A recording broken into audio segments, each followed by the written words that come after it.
एक समय की बात है, एक घना जंगल था जहाँ कई तरह के पक्षी और जानवर रहते थे। उसी जंगल में एक सुंदर और चतुर तोता रहता था जिसका नाम था मधुर। मधुर का रंग हरा, चोंच लाल और आवाज बेहद मीठी थी। वो न सिर्फ बोलने में कुशल था बल्कि बहुत बुद्धिमान भी था। जंगल के सभी जानवर उसकी बातों को ध्यान से सुनते और उसकी सलाह लेते थे। मधुर बचपन से ही अलग था। वो बाकी तोतों की तरह केवल रटता नहीं था बल्कि हर चीज को सोच समझकर बोलता था। उसके माता पिता ने उसे बचपन से सिखाया था कि असली ज्ञान वही है जो दूसरों की भलाई में काम आए। मधुर ने ये बात दिल से अपनाई। बचपन की सीख।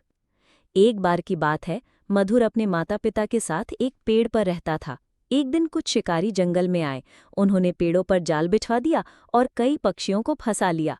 मधुर ने ये देखा तो डर गया, लेकिन उसके पिता ने कहा कि डरने से कुछ नहीं होगा, हमें मिलकर रास्ता निकालना होगा। मधुर ने तब पहली बार साहस और एकता की ताकत को समझा। उसने अपनी तेज उड़ान और आवाज का इस्तेमाल करते हुए जंगल के अन्य पक्षियों को बुलाया। सबने मिलकर जाल को काटा और फंसे हुए पक्षियों को आजाद कराया। उस दिन से मधुर जंगल का हीरो बन गया। शहर की उड़ान। समय बीतता गया। एक दिन मधुर की उड़ान बहुत दूर तक चली और वो एक शहर में पहुंच गया। वहां लोगों ने पहली बार एक बोलता हुआ तोता देखा। एक दुकानदार ने उसे पकड़ लिया और एक सोने के पिंजरे में रख दिया। मधुर को अच्छे दाने, फल और साफ पानी मिलता, लेकिन उसे अपनी आज़ादी बहुत याद आती। दुकानदार उसका खूब प्रचार करता। लोग दूर दूर से आते और मधुर से बातें करते। मधुर सबको हंसाता, कहानियां सुनाता और बच्चों को नैतिक बातें सिखाता।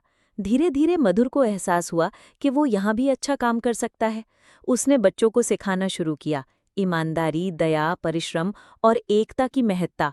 बदलाव की शुरुआत। एक दिन एक बच्चा राहुल रोज मधुर के पास आता था।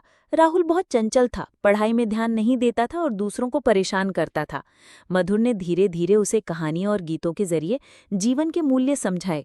कुछ महीनों में राहुल पूरी तरह बदल गया। वो स्कूल में अच्छा करने लगा और दूसरों की मदद करने लगा। राहुल ने एक दिन अपने माता पिता से कहा, इस तोते को पिंजरे में रखना गलत है, इसे जंगल लौटने दो।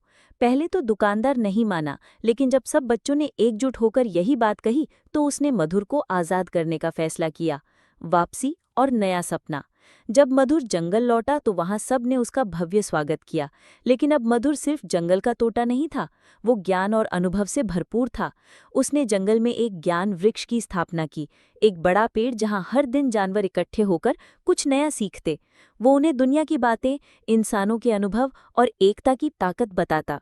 धीरे धीरे जंगल के जानवरों में भी बदलाव आने लगा। वे ज्यादा मिलजुल कर रहने लगे, झगड़े कम हुए और शिकारियों से लड़ने के लिए योजनाएं बनाने लगे। मधुर अब सिर्फ एक तोता नहीं रहा, वो जंगल के ज्ञान और परिवर्तन का प्रतीक बन गया। संकट की घड़ी। एक दिन जंगल में भयंकर आग लग गई। जानवर डरकर इधर उधर भागने लगे। आग बहुत तेजी से फैल रही थी। मधुर ने हार नहीं मानी। वो उड़ उड़ कर पास के गांवों में गया और इंसानों से मदद की गुहार लगाई। उसकी चतुराई और मीठी वाणी ने लोगों का दिल जीत लिया। फायर ब्रिगेड, ग्रामीण और जानवर सब ने मिलकर आग बुझाई।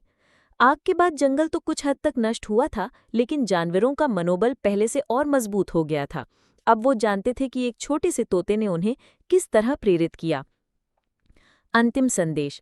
मधुर बूढ़ा हो चला था, लेकिन उसका उत्साह कभी कम नहीं हुआ। उसने अपने जीवन की सबसे बड़ी सीख जंगल के बच्चों को दी कि शरीर चाहे छोटा हो, मन और सोच बड़ी होनी चाहिए।